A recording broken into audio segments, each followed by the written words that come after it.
Ассаламу алейкум туғандар, қандайсыздар? Назарыңыздарда қайрадан эле базар жоқ каналы. Бүгін 11 август 2022 жыл, мен Бишкек шаарынын батыш түндүгү совхоз Фрунзе тарапта жүрөм. Туғандар, ушул тараптан бир сатылуучу үй бар экен. Совхоз Фрунзе эмес туғандар, ошонун ылдый тарабындагы Сокулук районуна караштуу Озерный айылынан сатылуучу үй бар экен. Ошол жөнүндө сиздерге маалымат берейин дегем. Аламидин районунун Озерный айылы менен алмаштырып албаңыздар туғандар. Сокулук районунун Озерный айылы совхоз Фрунзенин түндүгүрөгүндө болуп калат. Бул жака келүү үчүн сиздер Бишкек шаарынан Долдай тараптагы объездной менен деле келсеңиздер, кааласаңыздар Военный Антоновка тарап менен совхоз Фрунзе менен түшсөңүздөр деле болот. Келип жатып бул жакта Байдыйкан айыл чарбаны колдоо борборуну көрө аласыздар. Ошонун жанындагы көчө менен түз түндүктү карай бара бересиздер. Барганыңыздарда Озерный деген айылды көрө аласыздар. Ошол жерде бүгүнкү чыгарылыштагы сатылуучу үй жайгашкан тугандар. Анан ал жака чейин Бишкек шаарынан түз бир маршрутка каттайт. Эч кандай пересадка кылбай эле түз Бишкек шаарынан бара аласыздар. Мына ушундай тугандар. Үйүбүздүн жери чоң, 40 сотук экен. Могул баканга ыңгайлуу жерде тугандар. Азыр видеонун жүрүшүндө көрөсүздөр. Ойду комментарийге жазып, лайктан басып күзөтүп туруңуздар. Азыр видеонун жүрүшүндө калган маалыматтарды берем тугандар.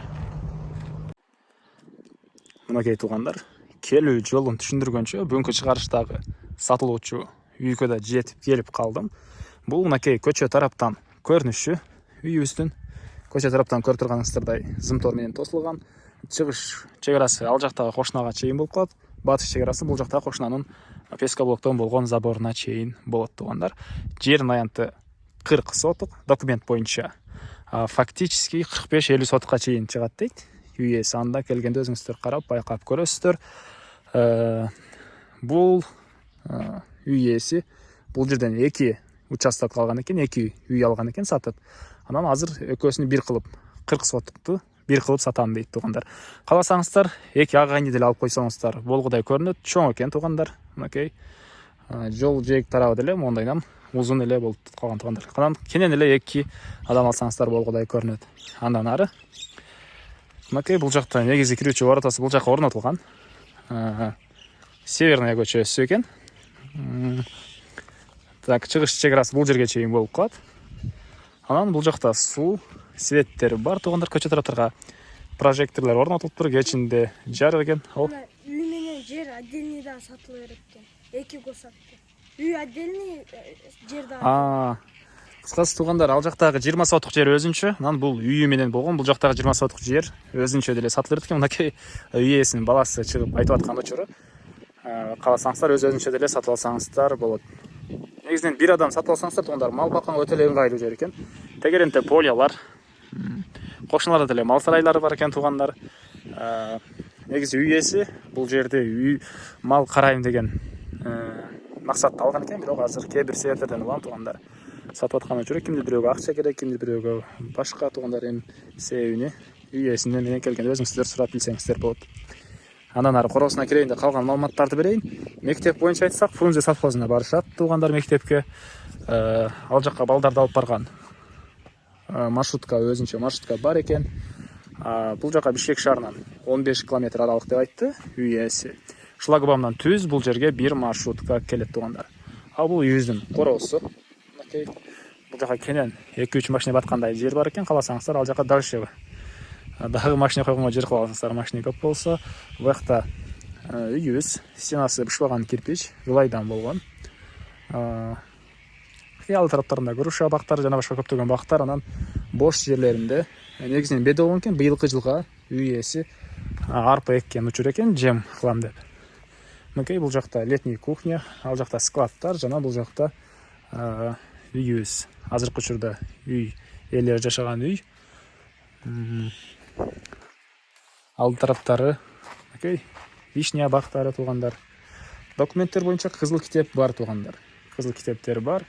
20 сотук өзүнчө, 2 кызыл китеп бар экен кыскасын айтканда тугандар. Жана айткандай эле кааласаңыздар өзүнчө алсаңыздар деле болот. 2 агайны болуп же негизинен бир адам алып койсо тугандар, мынакей жери чоң, көрүп турасыздар. Өйдө тарабынан мал сарайларды кылып, мал бакканга өтө эле ыңгайлуу жерде экен. Анан ушул бул жакта да көбүнесе ошол мал баккан, мал карайм деген адамдар жашашат экен тугандар. Тегеректерде улак ойногонго жерлер бар экен, казандар. Кошуна айылда көйлө могу аты чыккан улакчылар деле жашап жатқан туугандар, Манас Ниязов беле эле ошо сыяктуу туугандар. Жакында күз айларынан кийин уже улактар деле башталат туугандар оюндары.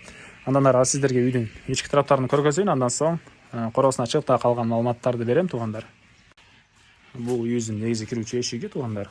Киргенде бир мондай прихожка, полтору жагачтан болгон пол экен. Ошол эле жерден сол тарапка кайрылсак, бул жакта бир бөлмө. Бул бөлмөдөн биз калган бөлмөлөргө өтүп кете алабыз. Окей. Бул жакта бир бөлмө туугандар. Түштүк тараптан пластик терезе орнотулган. Бул жакта дагы бир бөлмө бар.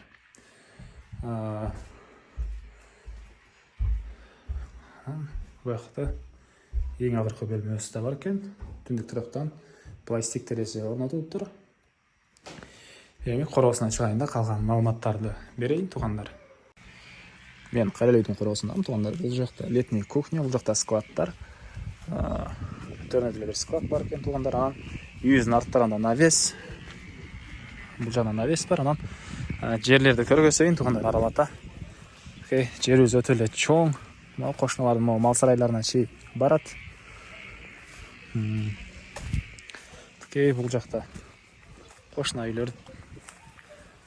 Кошуна бар. Негизинен үй ээси кошуналарын деле жакшы дейт. Баары жакшы, бир аз себептерден улам сатып аткан учурум дейт туугандар. Бакта чөп бир аз бар экен. Мынакей туугандар. Жерибиз ушунчалык чоң. Окей. Чоң жер. Мал караганга деле ыңгайлуу. Жана айткандай, Бишкек шаарынан түз бир маршрутка бул жака келип кетет. Молодая гвардиядан түз келет туугандар.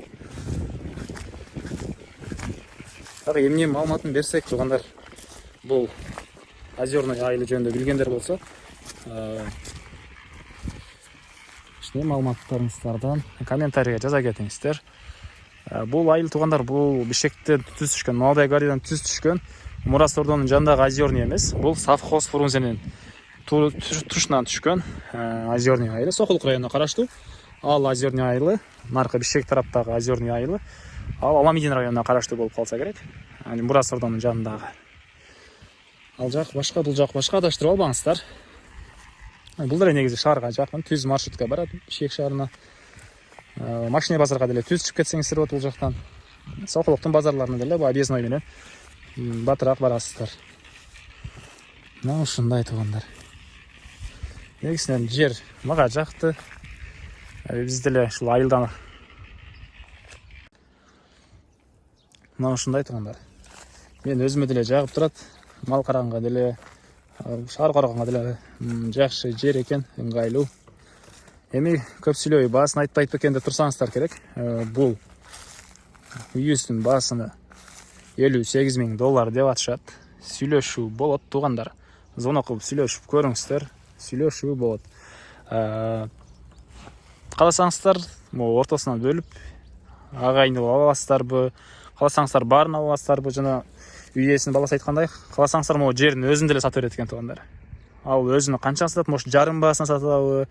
Аны ээсинин номерин экранга калтырам. Өзүңүздөр сурап билип алсаңыздар болот. $58,000 туугандар, сүйлөшүү болот. Анан лайктан басып, достор менен бөлүшүп, группалар менен бөлүшсөңүздөр, сиздер мага, үй ээсине, анан сиздер сыяктуу ошол үй издеп аткан адамдарга сиздер чоң жардам берген болосуздар. Андыктан бөлүшөбүз группалар менен. Анда эмесе мен силер менен коштошом. Кийинки чыгарышка чейин туугандар, саламатта калыңыздар.